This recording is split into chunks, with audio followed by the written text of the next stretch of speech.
INFOGRAPHICS October 10, 2017, 1722 mapped how the U.S. generates electricity. The U.S. electricity system is often described as the world's largest machine. It is also incredibly diverse, reflecting the policy preferences, needs and available natural resources of each state. Carbon Brief has plotted the nation's power stations in an interactive map above to show how and where the U.S. generates electricity. A few key messages can be gleaned from the map and associated data interactives below. The U.S. electricity system has been changing rapidly over the past decade. This reflects not only federal policy, but also technologies, geographies, markets and state mandates. The average U.S. coal plant is 40 years old and runs half the time. Some 15% are at least 50 years old, against an average retirement age of 52. Planned new power plants are almost exclusively gas, wind or solar. Reading the map supplying electricity to a nation's homes, business and industry is an almost uniquely challenging enterprise. For now, electrical energy is either expensive or inconvenient to store, meaning supply and demand must be balanced in real time. It is also easier to generate power close to home than to transport it over long distances.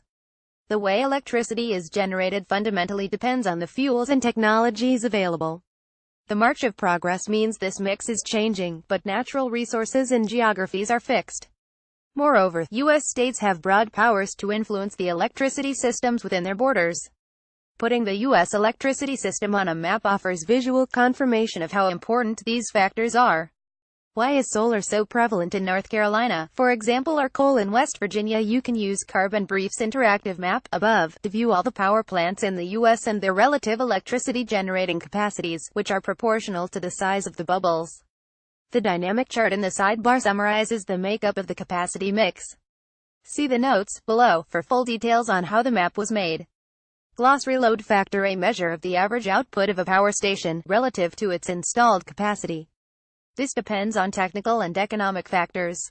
For individual gas, coal or nuclear plants, the load factor can in theory be above 90%. However, UK fleet-wide averages are much lower. The range of fleet-wide average load factors during 20,100-2014 was 2,862% for gas, 4,057% for coal and 6,574% for nuclear. The range of rates for the UK's renewable fleets was 1,011% for solar, 2,228% for onshore and 3,038% for offshore wind. Newer wind farms tend to have larger turbines, particularly offshore, and are expected to reach load factors of up to 48%. Load factor, a measure of the average output of a power station, relative to its installed capacity. This depends on technical and economic factors. For individual gas, coal or nuclear plants, the load factor. Read more. It's important to note that the map and related charts below are based on electrical generating capacity.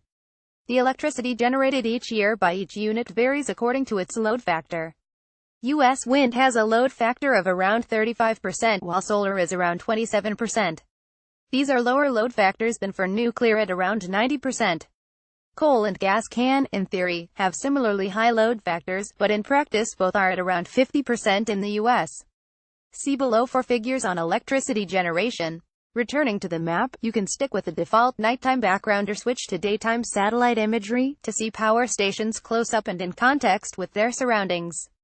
The nighttime satellite view shows the grid in relation to the towns and cities that light the night sky. There's also a grayscale background if you prefer your maps plain. You can also filter the map view to zoom into each state, from Alabama through to Wyoming, or to focus on each fuel type in turn. There's a filter for high carbon sources, which includes coal, oil and gas. You'll find nuclear and renewables under low carbon. Coal plants dominate in the mining regions of the Powder River Basin and the Appalachians. Gas is nearly ubiquitous but is particularly prevalent close to major gas fields, such as the Gulf of Mexico.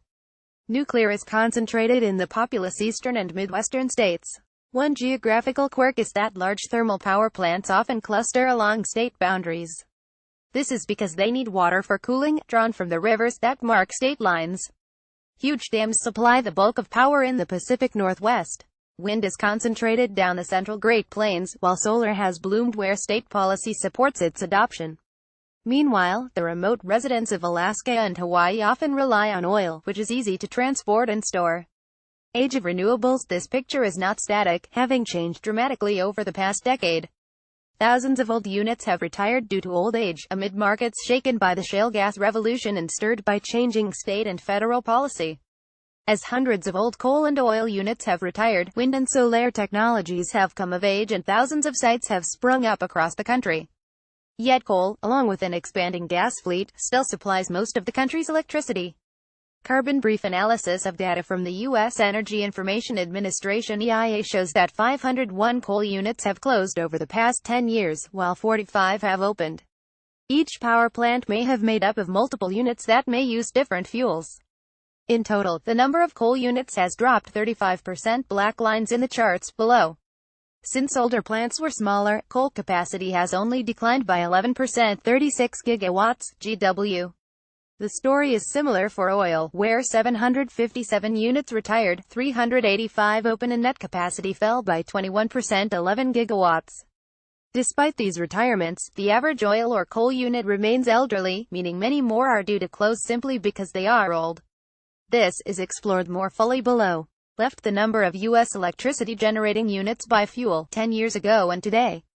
Right, electricity generating capacity 10 years ago and today. Hover over the data points to see the net change in number of units and capacity. Source: Carbon brief analysis of U.S. EIA data. Chart by Carbon brief using high charts. In contrast, the 878 mostly smaller gas units that have retired since 2007 have been replaced by 978 larger units. This means net gas capacity increased by 9%, 44 gigawatts. Meanwhile, wind and solar saw unprecedented expansion, adding more than 3,000 units and growing net capacity sevenfold to 122 gigawatts, thus eclipsing nuclear, hydro and oil. You can see how the U.S. electricity grid looked 10 years ago, at the start of 2008 in the animated graphic below. Note in particular the relative absence of wind and solar, compared to today. U.S. electricity capacity 10 years ago and today. By Rosamund Pierce for Carbon brief. Gas generation game. Total electricity output peaked in 2007 at 4,165 terawatt-hours TWh before dipping after the financial crisis. It has remained below this 2007 peak despite economic growth and a rising population, thanks in large part to improvements in energy efficiency. Like capacity, the electricity generation mix has also changed dramatically over the past 10 years. Coal generation peaked in 2007 before plummeting 38% in a decade. See chart below. It was replaced by gas as the U.S.'s top source of electricity for the first time ever in 2016. Gas has continued its rise, which began well before the shale gas revolution of the late 2000s. This is discussed in more detail below. Oil-fired generation is down 2/3 in 10 years, and the combined output from all three fossil fuels is now 14% lower than the 2007 peak. Meanwhile, wind and solar have overtaken hydro as the fourth largest source of electricity in the U.S., generating nearly 4 times as much as they did a decade earlier. Nuclear has held steady and still generates slightly more electricity than all renewables combined. U.S. electricity generation by fuel: 19,602,017 top panel and shares of generation over the same period bottom panel. Source: Carbon brief analysis and U.S. EIA. See notes below for further details. Chart by Carbon brief using high charts. Fossil fuels share of the U.S. electricity mix is down 9 percentage points in 10 years, to 64%, a low for the modern era. Low-carbon sources contribute 36%, with renewables share doubling to 17%. Note that while the low-carbon share is at record highs, renewables share of the mix remains slightly below where it was in 1960. This is due to the growth of overall electricity demand. Energy efficiency, coal to gas switching and renewables together explain 3/4 of the 14% decline in overall U.S. CO2 emissions since 2005, according to previous analysis by Carbon brief. Though electricity generation accounts for less than 1/3 of total U.S. emissions, there have been minimal CO2 reductions in other sectors such as heat and transport. This analysis also showed that electricity sector CO2 emissions in 2016 were 46% lower than they would have been, had patterns of power consumption per capita and the fuel mix stayed the same. As a result, near-term changes expected in the U.S. electric sector will to a large extent determine the country's progress towards its abandoned pledge to the Paris Agreement on climate change. President Obama's flagship Clean Power Plan was set to solidify and extend the trajectory of the past decade. Now it is facing repeal by the Trump administration. This is despite the U.S. being on track to meet the plan's headline national target of a 32% cut below 2005 levels by 2030, according to analysts Rhodium Group. The repeal effort could take months and might end in the Supreme Court, according to the New York Times. Old King Coal. In this context, it's worth inspecting the character of the U.S. generating fleet more closely and what that might mean for the future, with or without the Clean Power Plan or a Trump team alternative. Today, the average coal plant in the U.S. is 40 years old and runs only half the time. This is old, particularly when the average retirement age for coal units is 52 years. Some 44 gigawatts of coal capacity in the U.S. is at least 50 years old, equivalent to 15% of the total operating today. Another 109 gigawatts, 38%, is at least 40, and 86% is more than 30 years old. This suggests that many more coal closures are unavoidable, regardless of market conditions or public policy. The U.S. Department of Energy is attempting to force the parts of the U.S. that operate competitive electricity markets to subsidize coal and nuclear generation. This would blow up wholesale power markets, say experts talking to Utility Dive, and is incompatible with sound market economics, according to the conservative R Street Institute think tank. It would allow even the oldest coal units to receive a guaranteed rate of return on investments needed to remain open. Like the move to repeal the Clean Power Plan, this effort is likely to take many months and face legal roadblocks. The age distribution of coal and other power plants is reflected in the charts below, which show the amount of new capacity being built or retired each year. The charts extends back nearly 60 years to 1960, though note that data on retirements is only available back to 2002. U.S. electricity generating capacity separated by fuel and by year of opening. Capacity that is still operating today is shown in solid colors, whereas closed and planned capacity are faded out. The vertical scale is the same in each of the charts, allowing the relative capacities in GW to be directly compared. Note that capacity does not equal generation. Source: US CIA, International Atomic Energy Agency IAEA, and Carbon Brief Analysis. See notes below for further details. Chart by Carbon Brief. Using high charts, looking at the top panel, for coal, above, you can see that most of the oldest plants, those built in the 1960s or earlier, have now retired. These units are shown in gray. You can also see why the situation for coal has worsened since 2007, when the average coal unit was 34 years old, because fewer new coal plants have been built than have retired. However, there is a notable bump in new coal capacity centered around 2010. How did this come about? In the early 2000s, following the election of George W. Bush, there was a surge in interest in building new coal plants. This was based on several drivers, which hold lessons for the future. First, there was an expectation that the administration would move slowly, or not at all, to tighten environmental regulations. In fact, new regulations were adopted. Second, the prevailing wisdom at the time was of strong economic growth bringing healthy increases in electricity demand. This, combined with retirements of older plant, meant new capacity would be needed, and so around 240 new coal plants were planned. Only a handful of these were ever built. As the chart above shows, the expected wave of coal retirements did arrive, partly in response to old age, partly because of new regulations, notably the Mercury and Air Toxic Standard MATS, which entered force in 2015. Contrary to expectations, however, rising demand failed to materialize. One reason for this is that 30 states have implemented their own energy efficiency targets, policies, or standards. These are a mixture of mandatory and voluntary goals. Early 2000s U.S. electricity demand was expected to grow by approximately 20% within a decade. It didn't happen. https://t.co9alvzikbpic.twitter.com 6get2 Simon Evans at Drism Evans September 7, 2017. Moreover, the shale gas revolution sent gas prices tumbling along with wholesale electricity prices, and renewables grew faster than expected, eroding coal's share of and profits within an oversupplied market. Today, several new coal plants are theoretically in the pipeline. See chart above and the map of planned new capacity below. A 320 megawatts unit at 2 Elk generating station in Wyoming is, according to EIA data, under construction and set to open in 2020. It has been stalled for 2 decades, only a concrete pad has been built and its permit has been revoked. The developer has pleaded guilty to fraud charges over $8 million in federal stimulus funds, intended for carbon capture and storage research, but spent on other costs, according to local media. Meanwhile, the 850 megawatts plant Washington and Georgia, also in the works for years, has missed construction start deadlines set by its permit. It aimed to open in 2022, but is still not being built. Both schemes face long odds, reports ClimateWire, in an article exploring whether the U.S. will ever build another big coal plant. No nuclear renaissance returning to the capacity chart above. It also is clear why nuclear power is set to decline in the U.S., with almost all currently operating reactors built during the 1970s and 1980s.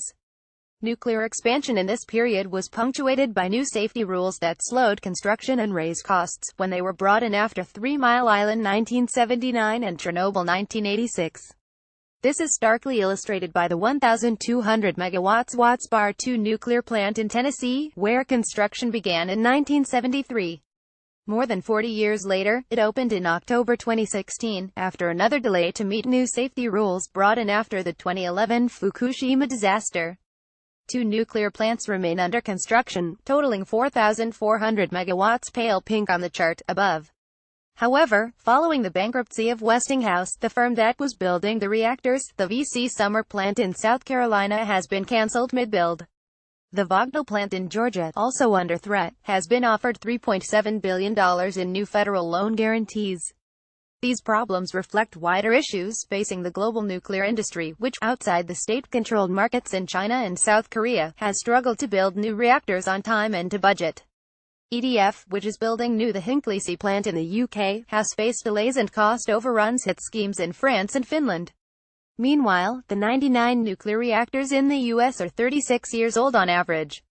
Although 84 have agreed lifetime extensions, allowing them to operate for up to 60 years, many could close well before then, due to the same unfavorable market conditions that are hurting coal plants. Their profitability has been eroded by low wholesale power prices, primarily caused by cheap natural gas, while their operating costs can be relatively high, particularly for single reactor sites. 5 U.S. nuclear plants have closed in the past 5 years and several more have plans to do so. The Department of Energy's subsidy plan, if successfully implemented, could keep nuclear capacity open, too. Alternatively, more states could adopt the zero-emissions credits brought in by New York and Illinois, to keep nuclear plants open and help meet state climate goals. Growing pains for gas-fired power plants. The spread of ages and capacities in the chart above reflects the long history of U.S. onshore extraction, as well as a series of growth spurts driven by changes in markets and technologies. Widely available gas has been used to generate power in the U.S. for decades. This is in contrast to the UK power system, where gas only became available after the North Sea industry developed. In the 1960s, simple and relatively inefficient steam turbines made up most new gas capacity. In the 1970s, combined cycle gas units started to be built, making use of waste heat to boost efficiency. You can see a sorts of technology adoption curve in the chart below. However, new gas capacity stopped being built after the Middle East oil shocks of the late 1970s, when gas prices increased, peak oil and gas loomed large and regulations were put in place to reserve gas for the highest value uses, not including electricity generation. Gas power made something of a comeback in the late 1980s as its use was deregulated, with a mixture of small combined cycle and peaking gas plant being built.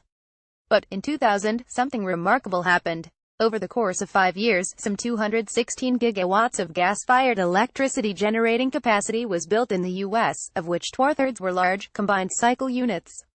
New technologies have shaped gas-fired capacity in the U.S. Pic.Twitter.com 7 Laxizio8I, Simon Evans at Drism Evans October 10, 2017. This surge in new gas capacity was driven by new entrants to the deregulated electricity markets which proliferated during the late 1990s and early 2000s.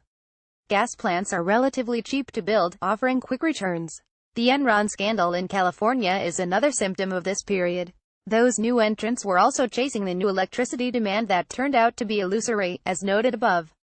To make things worse, low gas prices gave way to increases, which rose through 2008 and put many of them out of business. This also meant that gas generation rose only slowly. Once prices tumbled, with the global financial crisis and the shale gas revolution, this huge and underutilized gas generation capacity was ready and waiting to steal market share from coal. Today, the balance between gas and coal generation depends on gas prices, which is why coal generation rose and gas dipped in the first part of 2017. Unlike previous cycles, however, the abundance of U.S. shale gas sites and their short development cycles puts a lid on this price range. From a climate perspective, this shift from coal to gas has been a mixed blessing. While it has helped cut CO2 emissions from the power sector, this may be offset to some extent by methane leaks during production and transport. It is also tying the U.S. into continued use of fossil fuels. Indeed, the lion's share of planned new power capacity in the U.S. comes from gas, as the map below shows. Of 114 gigawatts in planned utility-scale capacity listed by the EIA, 63% is gas, 10% solar and 20% wind. A quarter of the gas projects are in Texas and another fifth in Pennsylvania. Note that this excludes small-scale projects below 1 megawatt and so probably underestimates solar, as discussed below. Renewables portfolios. There have been a series of stages in the development of U.S. renewables capacity, shown in the chart above in light blue hydro, green wind and yellow solar columns. The 1960s and 1970s saw the culmination of the so-called Big Dam period, during which huge structures were built on the major rivers of the U.S. The 6.5 gigawatts Grand Coulee Dam in Washington state, not Arizona's famous 1 gigawatt Hoover Dam, has by far the largest capacity of any single power installation in the U.S. Following the 1970s oil crises, the federal government began offering tax credits for wind energy. This sparked a wind rush in the construction of wind farms, such as Altamont Pass in California. At one point, this area hosted thousands of 100-kilowatt turbines and became a battleground over migratory routes and turbine-related bird deaths. The old turbines, which were shut off at certain times of year to protect endangered birds, are now being dismantled and replaced with a smaller number of modern devices of at least 2,000 kilowatts each. These turbine towers are spaced more widely and their blades rotate more slowly. Initial studies suggest this reduces bird mortality. Later, states began to adopt Renewable Portfolio Standards (RPS), requiring utilities to source a fixed amount or share of the electricity they supply from renewables. Perhaps surprisingly, it was Iowa that introduced the first RPS, with its 1983 Alternative Energy Production Law. By 2012, states had introduced an RPS and this was starting to filter through to a noticeable uptick in new wind capacity being built. California did not adopt an RPS until 2002, though it now has one of the more ambitious targets of 50% renewable electricity by 2030. An effort to pass a 100% by 2045 standard failed in the California Senate in September. This means Hawaii retains the highest ambition with its 100% by 2045 goal. In total, 29 of the 50 U.S. states have adopted an RPS. See map below. Renewable Portfolio Standards in the U.S. Source database of state incentives for renewables and efficiency DSIRE. At the federal level, tax credits for wind and solar have had a noticeable impact on the rate of adoption.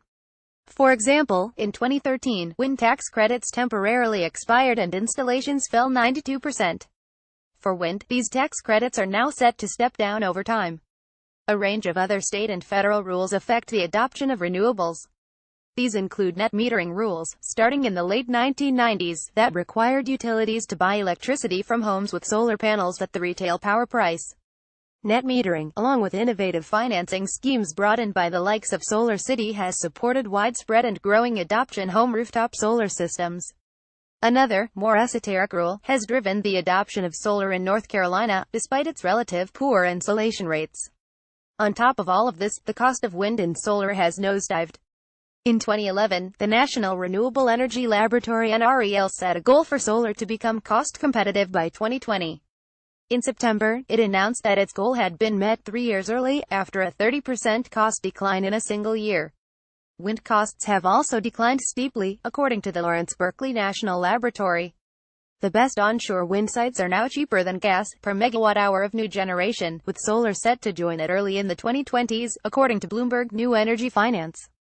Future-gazing, the current administration is hoping to hold back the tide of change sweeping across the map of U.S. electricity capacity.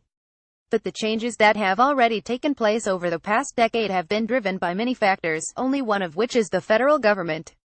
States have broad powers to influence the electricity mix within their borders, and many of them have joined together in a U.S. climate alliance, aiming to meet U.S. climate goals despite Trump. Notably, the nation's coal plants are old and getting older. Their average age of 40 years, with 44 gigawatts older than 50 points to more change in future. The EIA lists 20 gigawatts of coal as planning to retire, while others, such as the environmental NGO Coal Swarm, put the figure at 48 gigawatts by 2030. As one energy executive told Bloomberg in June, the administration can't turn a 70-year-old coal plant into a 20-year-old coal plant. What's more, the Trump administration could fail in its efforts to turn back the clock on the electricity system. Its move to repeal the Clean Power Plan faces a legal and regulatory process that will grind on for many years, likely longer than Trump's first term, explains David Roberts at Vox, in an article that compares the effort to the ongoing healthcare repeal fiasco. Even if it succeeds, this could be reversed again by a subsequent administration. For utility firms deciding where to put their money for the next few decades, this uncertainty is unlikely to be favorable to investments in coal, which faces the greatest risks from climate legislation. That helps explain why 35% of planned new capacity is low carbon and another 63% gas. Notes the map is based on data published by the U.S. Energy Information Administration in July 2017, containing data up to May 2017. This data only contains power plants with combined capacity of 1 megawatt MW or above, including where several smaller units are located at a single site. The data covers a total of 1,183 gigawatts GW, of which 26 gigawatts is currently out of service or used only for backup. This is the nameplate capacity of the plants. EIA also lists net summer and net winter capacity, which account for plant availability in those seasons. EIA lists plants using a detailed set of energy source codes. These were combined. For example, coal includes bituminous coal, lignite, synfuel, subbituminous coal and waste coal bit, LIG, SC, sub and WC. For the map, units were aggregated if they had a common plant ID and the same technology type.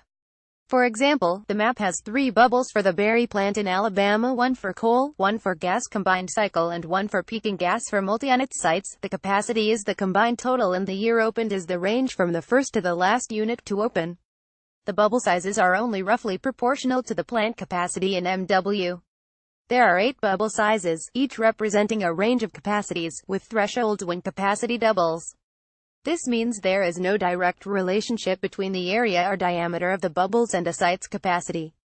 In addition to specific sites above 1 megawatt, the map shows the total capacity of small-scale solar in each state, taken from a second EIA dataset. Again, this data is current through May 2017. The total capacity for each state is shown centered on the state's geographical center. Note that these small-scale solar figures are estimates. The map of plant capacity includes all sites listed in the EIA data. This omits small sites below 1 megawatt, which will be particularly significant for solar. It also excludes a few sites that are listed without location data, comprising 450 megawatts of wind, 260 megawatts of gas and 1.2 megawatts of hydro capacity. The map of capacity at the start of 2008 is a composite of data combining currently operating and sincere-tired sites, which had already opened at that time. It excludes sites below 1 megawatt, as does the map of retired capacity, which is based on the same EIA data. Electricity generation data is from the EIA Annual Energy Review 2012 for pre-2007 data and Electric Power Monthly September 2017 for data through July 2017. Note that before 1989, the data excludes generation by independent power producers, commercial and industrial sites. This creates a discontinuity in the time series, particularly for fuels other than coal and nuclear. Generation data shown as 2017 covers the most recent 12 months, through July 2017 at time of writing. Other includes non-biodegradable municipal waste, waste tires and waste gases produced in industrial processes. Oil includes petroleum liquids and petroleum coke. Comments. View comments. Close comments.